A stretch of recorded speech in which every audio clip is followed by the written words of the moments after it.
The first thing you notice is the ceiling. It's not your ceiling. Too high, too expensive, gold trim along the edges, a chandelier above you that probably cost more than your entire life savings. You sit up slowly. Your head feels hollow, like something was taken out of it. You look at your hands. They look like yours.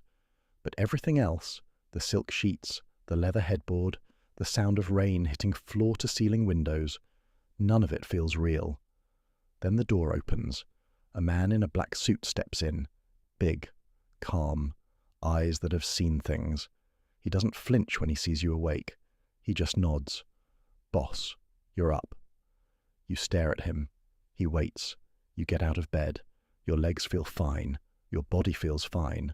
But your mind is a locked room with no key. The bedroom alone is the size of a small apartment. Dark wood furniture, a desk covered in sealed folders, a wall safe, half hidden behind a painting, watches on a tray, a loaded ashtray, whiskey on the side table, half finished, apparently by you. You walk to the window. Outside, a city, rain-soaked streets, black cars lined up below the building like soldiers, men standing near them, still, watching. You're men, apparently. You turn back to the suit. Where am I? He blinks, slowly, like the question confuses him more than it should. Home, boss. You ask him what day it is. He tells you. You ask him what happened last night. He pauses, just for a moment, then says, You had a meeting. It went long. You came back late. That's it. No details. No follow-up. He's not going to give you more unless you push. And somehow, you already know, pushing too hard, too fast, is dangerous here. You nod. You say, Give me a minute. He steps out. You stand alone in a room full of power that doesn't belong to you. Or maybe it does. That's the problem. You don't know.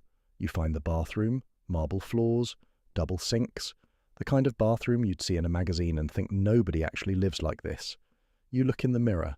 It's you. Definitely you. Same eyes, same jaw, same face. But there's something different. Something in the way you're standing. The weight of the room seems to be on your shoulders, and your body has accepted it like it's been there for years. You lean closer to the glass. Who are you right now? You remember your name. You remember childhood things, fragments, images. You remember a different life, smaller, normal, a job maybe, a commute, cheap coffee, arguments about nothing. But this? None of this. You try to grab the last memory before waking up. There's nothing, just static. A door in your mind that's been bolted shut. The suit knocks, enters. Sir, the others are waiting. What others? He looks at you carefully. The men, for the morning briefing. You dry your hands. You take one more look at the person in the mirror, and you walk out. The elevator opens into a lobby that feels more like a fortress than a building. Security at every door. Men who nod when they see you.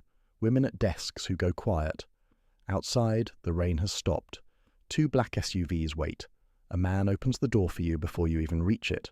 You get in. The city moves past the tinted windows. You watch people on the sidewalk. Ordinary people. Umbrellas, coffee cups, phones. They have no idea what car just passed them. No idea who's looking at them from inside. The driver doesn't speak unless spoken to. The suit beside you in the back seat is on the phone, low voice, watching you out of the corner of his eye. You feel it then. The power. It doesn't announce itself loudly. It's quiet. It's in the space people give you, the way nobody makes eye contact unless you invite it, the way doors open before you reach them. It feels like gravity works differently around you, but underneath that, something else.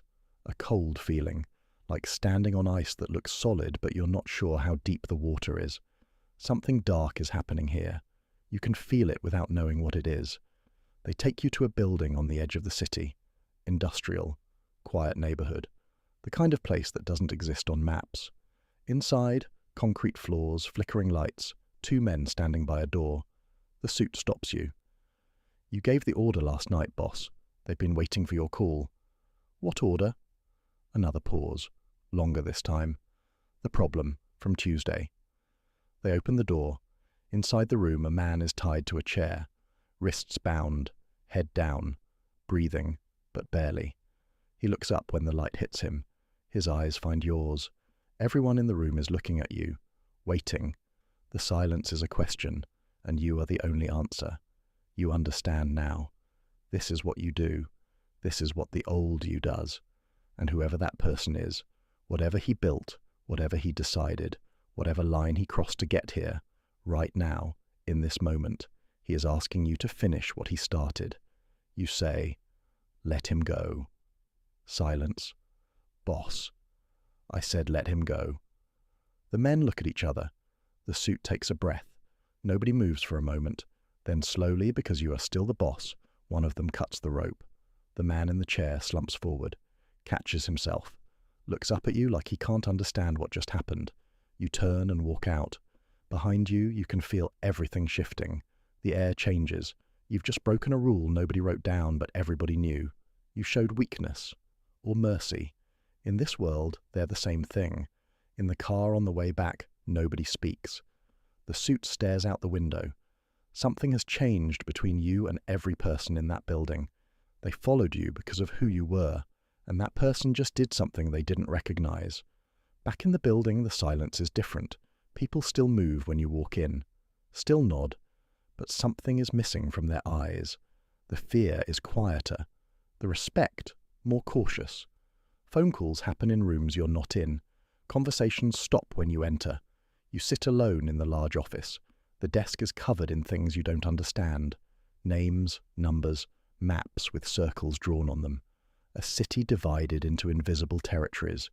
You realize something. This world doesn't run on money. It runs on certainty, on people knowing exactly what you'll do and when you'll do it. The moment you become unpredictable, the moment you become human, the whole thing starts to crack. The old you knew that. The old you built a life on being someone no one would ever question, and you just walked in and questioned everything. That night, you go through the desk. Behind a false drawer, you find a hard drive. You plug it into the laptop. Password protected, but the password is your birthday. Old habit, human habit, files, videos. You click the first one. It's you, but different. Sitting in a white room, not this office. Calm, almost cold.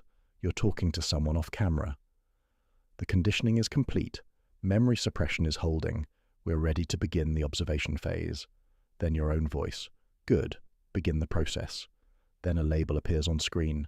Plain text. Black on white. Subject file. Unit 7. You stare at the screen for a long time. It wasn't real. None of it was real. Not in the way you thought. You weren't born into this. You weren't recruited. You were placed here. Your memory wasn't lost in some accident. It was removed. Deliberately. Surgically. So that someone, a group of someones, could watch what happens when a person with no criminal history, no ruthlessness, no past, wakes up with absolute power. Would they become the role? Would the power reshape them? Would you? The mafia, the men, the building, the city, all of it constructed around you like a stage set. Real people, real consequences, but you, the one at the center, were the experiment. They wanted to see if power could create identity from nothing, if the crown makes the king. You have two options and you know it. Stay. The power is real even if the origin isn't. The men will adjust. The world will continue. You'll grow into it, or it'll grow into you. Either way, you'll survive. You'll be powerful. You might even be good at it, in the worst possible way. Or leave. Walk away from everything in this room. Give up the cars, the building, the authority, the certainty that comes with being the most dangerous person in every room. Go back to whatever small life existed before a laboratory decided to use you as a test subject. You sit in the chair at the head of the desk. You look around the room one more time. You think about the man tied to the chair. You think about what you said. You think about who said it, because it wasn't the boss. It was you, the real one. Still there, under all of it. That's the answer. You wake up. Different ceiling. Low. Water stain in the corner. Morning light through thin curtains. Your phone is buzzing on a cheap nightstand. Alarm. 7:15. You lie there for a moment. Heart beating normally. Room smelling like instant coffee and old carpet. Everything is gone. The cars, the building, the weight. You sit up, breathe, and for the first time in what feels like forever, you know exactly who you are. Here's what that story is really about. Power doesn't reveal who you are. It replaces who you are, slowly, quietly, without asking permission. The suits, the silence, the doors that open before you reach them. It all feels like you, but it isn't. The terrifying part isn't becoming powerful. It's not noticing when you stop being yourself. So here's the question I'll leave you with.